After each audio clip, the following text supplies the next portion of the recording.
Hi guys, welcome back to my channel. Happy Monday. So today I have some ravioli, a salad, and a garlic bread. So how you guys been? I also have some soda.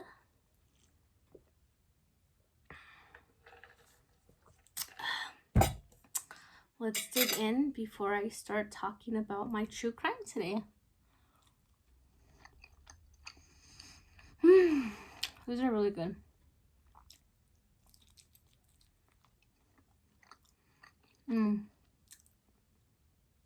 They have spinach inside. Like my Nirvana shirt.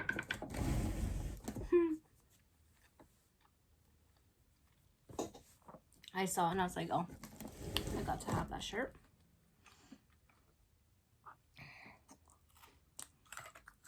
So today I just finished up. It never fails. So I was finishing up. So if you guys haven't downloaded the app Discovery Plus, I definitely recommend that you do. They have a lot of true crimes on there, which right now I'm trying to get all of my my videos from them, from the episodes that they have. They have a lot of really good shows. They have Ghost Adventures, Ghost Hunters, a lot of different things on there. It's only $4.99 a month, so I definitely recommend it. It's called Discovery Plus. So today I just finished the Amityville horror episode, which I thought was so crazy. Like, I've seen all the movies, so I know about, like, you know, what happened to the family and whatnot, but it goes so much more into detail that, that I was just like, wow, that's crazy.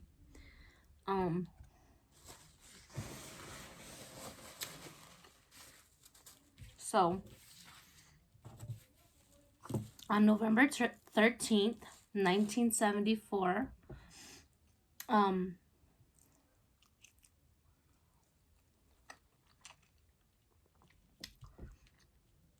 have it all written down. Sorry. No, because I don't want to give, like, misleading facts. So, 23-year-old Rodney DeFeo shot and killed his family, including his parents.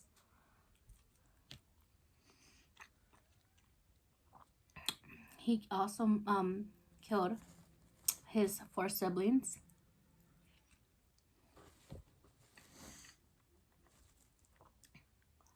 I believe he had 3 brothers and 1 sister.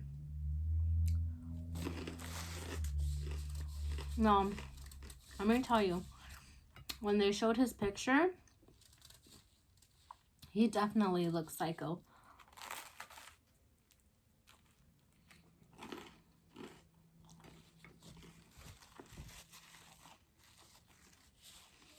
He definitely has that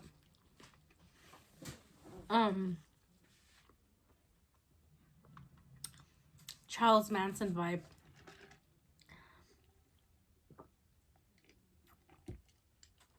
So I was watching the episode and a lot of people were saying, like,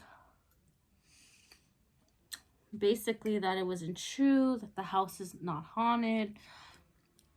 So 13 months after the murder of his family, the house was sold to another family, and their name is the Lutz family. So the Lutz family moves in. They said they had no clue about what had taken place in that house, and so they just moved in, you know. They thought, oh my god, we're getting this big beautiful house for cheap, and they didn't think anything of it. And I guess it wasn't till later on, like right when the family was already starting to move in, that the realtor had told them like what exactly took place in that house 13 months before them moving in. Like, can you believe that? Like, I would be so mad. Like, I don't know how I feel about, like, nope, moving in to a house and then finding out that, like, a family was murdered there. So,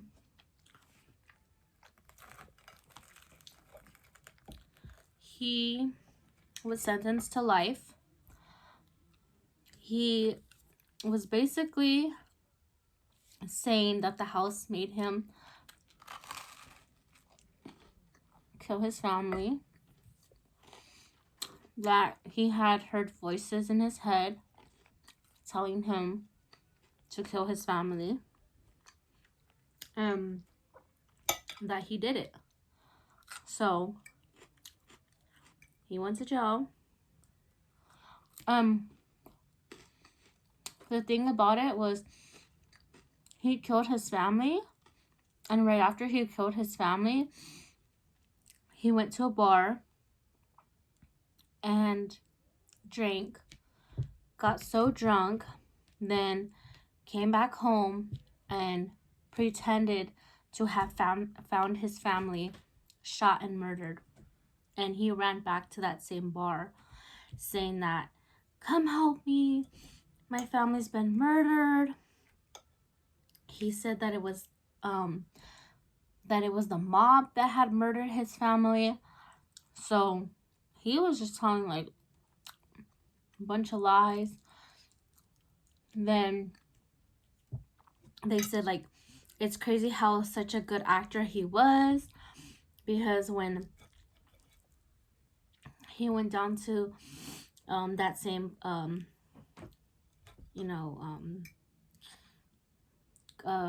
bar that he went to, he said, like, they said that he was crying and he was hysterical, and oh, excuse me, that just goes to show you like what kind of person he was. Like, he could just go and lie and like pretend that like he didn't kill his family when they found out later on that it was him. Like, that's what I think is so crazy. It's just like how people can act so innocent when they're the ones who obviously killed their family. So the Lutz family moves in. They told their kids what had happened. The kids didn't mind. You know, I mean, what can they say? They're kids. And so they move in, and George, the stepdad,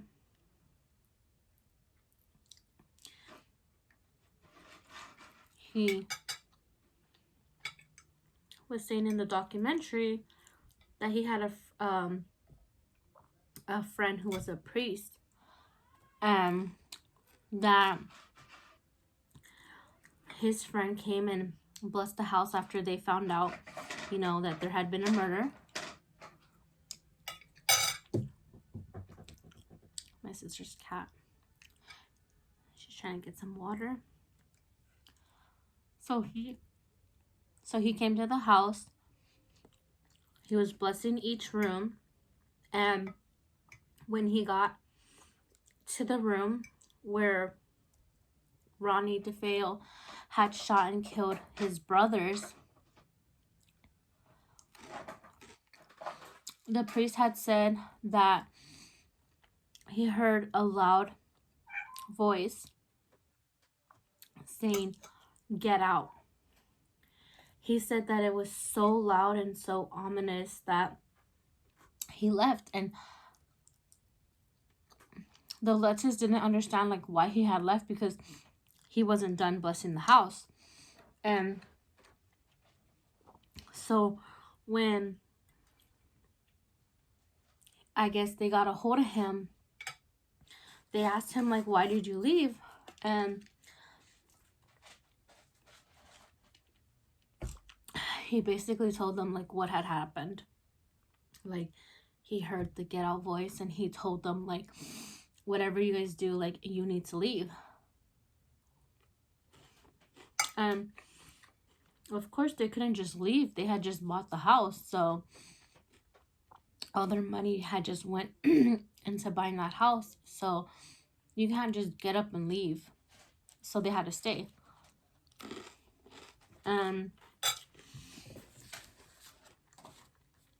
It wasn't until later on that they started realizing like little things that would happen in the house, that they were like, okay, you know, like maybe what he's saying is true. So they experienced like strange odors. They were seeing green slime coming from the walls. There was like this black, really nasty, like kind of like watery substance that they would see in the toilet all the time. And the Lutz had a little girl, not a little girl, but I guess his stepdaughter, I forgot what her name was. And I guess she met a new friend in the house, like an imaginary friend. And they asked her like, "Oh, well, what's your imaginary friend's name?" And she would say Jody. And she became so obsessed with Jody. Like, she would during breakfast, she would leave like an extra plate with cereal, or extra bowl with cereal, and a glass of milk for Jody. And she would start to tell her mom like different things, like, "Oh, Jody said that bad things happened in this house." She said that like just like different things. So like the mom started to like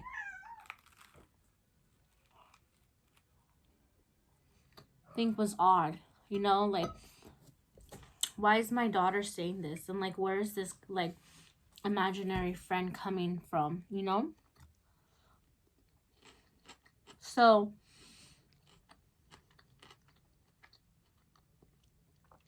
a lot of people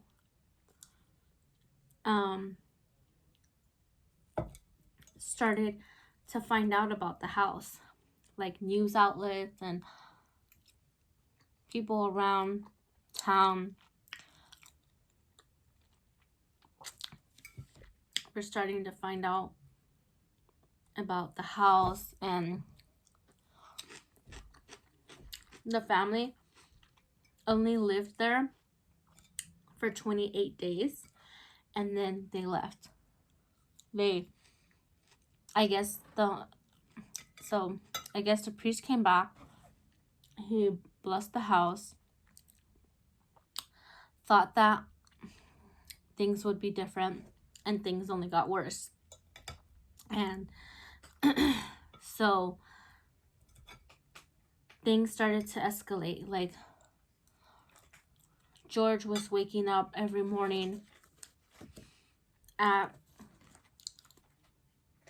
3:15, and that was the same time that Ronnie DeFeo went and shot his family and killed him at 3:15. So George was waking up every morning at 3:15. He was feeling like chills. He was always cold. He became very like irritable. Like he just completely changed. Like he even said in the documentary, like, whenever I was in that house, I was a different person. He's like me and Kathy weren't the same anymore. Like we were completely different people. Like they just weren't friendly anymore. They weren't this loving family that had moved into the house in the beginning. Like they had all changed. And so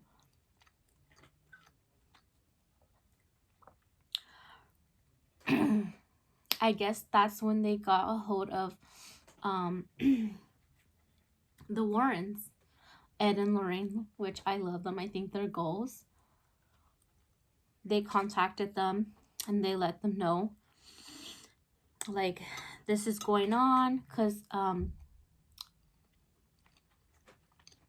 back then they didn't have like ghost hunters and ghost adventures and stuff like that. They didn't have any of that. So they had to contact Ed and Lorraine. And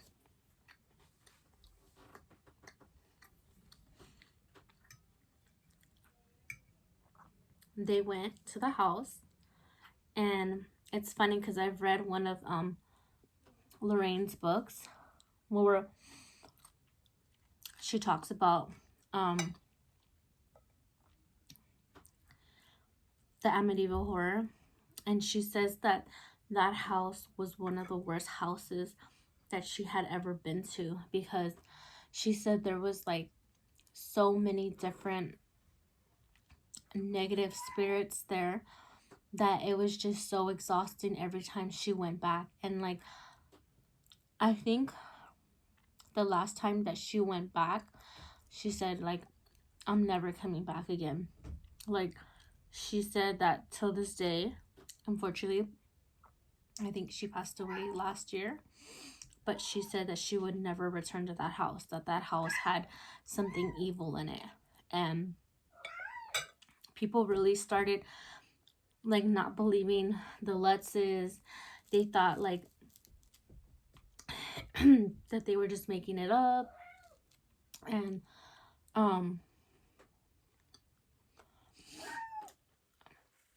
it's crazy because I think I saw like, I forgot where I saw it at, but the house was up for sale. And what I think is pretty creepy or strange, not creepy, but is that every time somebody buys the house, it's not long after that they end up selling it. So it's like, obviously there's something there for people to keep like selling the house, because why would you keep having to sell the house every couple of years if the house wasn't really haunted? So I mean, it looks like a really nice house. It's really pretty. You know, it's a nice house. So I don't see why, you know, like, why would the Lutzes just like up and leave? Like, they left all their belongings there. They didn't take anything with them. So it's like, why would this family who invested so much in their house, like, why would they just get up and leave? Like, to me, even if it was just for the fame or whatever, like people like to say, like, I'm pretty sure it took them a while to save up to get a new house. You know what I mean? Like, I don't think they just was like, let's leave, and then like they can afford another house. Because they were saying like, we had to stay when things were getting really bad. We had to stay because we had invested so much, you know, on the house with money. And then I guess when they finally left, they had to go and live with relatives. So I mean, I wouldn't just, excuse me, get up and leave and go live with relatives just because, you know? It just doesn't make sense. So that episode was pretty good. Like, I definitely recommend watching the true crime section. The next one that I'm watching right now, which really, like, I think is really sad, is the JonBenet Ramsey case. I think that case is really sad because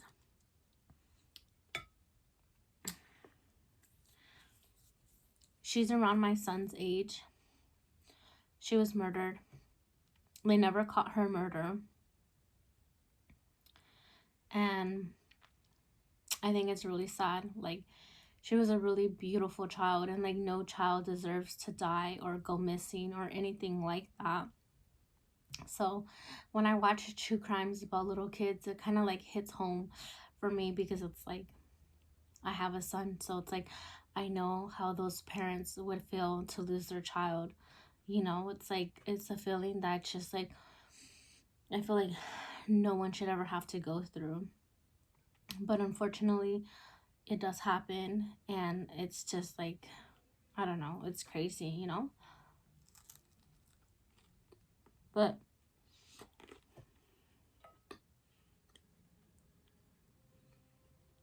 and another thing is, so before the Warrens came to the house, they had some guy, I think he was like a medium, come out to the house to inspect, to make sure that, you know, the family wasn't lying. And he went all around the house taking pictures, and he took a picture of one of the rooms. He went and he developed the film, and clear as day, you could see a little boy popping his head out from the room, because the door's like kind of like a little bit shut, but there's like just enough room for the door to be open. And you could see a little boy looking into the camera. That little boy looks exactly like Rodney DeFeo's youngest brother. I believe he was like 4 or 5, but he was the youngest one that had been killed too. And clear as day in that picture, it looks like the youngest son. And I think that is creepy. And like when the guy was taking the pictures around the house, he said nobody was there. The house was completely empty. So that picture looks just like the little boy, I'm telling you. So there's no way, you know, that picture could have been, you know, tampered with or anything like that, because it's like, I mean, I'm pretty sure back then you could fake a photo, but I don't know. I mean, a lot of stuff that the families claimed happened, I feel like why would they lie about it, you know? It's like, for what? But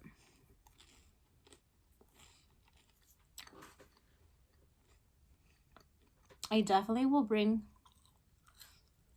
another true crime story to you guys.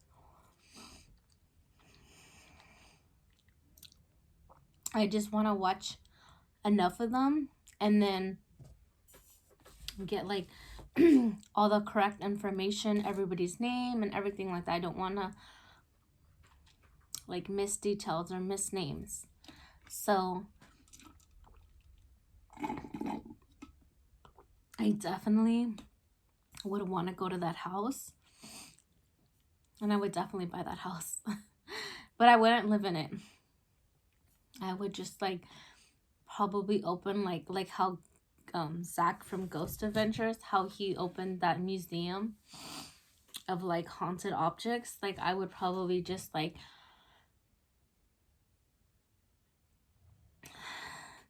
open it and keep it as a museum, and you know, I think that'd be pretty cool. Well, I thought I wasn't gonna eat all of my food, but I did. Quick funny story. I made something earlier. It was like a rice chicken casserole, and I just did not like it. I was like, I'm not eating this. And so I ended up making the ravioli really quickly, put some salad next to it, and put a breadstick next to it, and it came out really good. So, yeah. I just wanted to come on here and tell you guys my quick little true crime. I hope you guys enjoyed, and I hope you guys have a good night. Bye.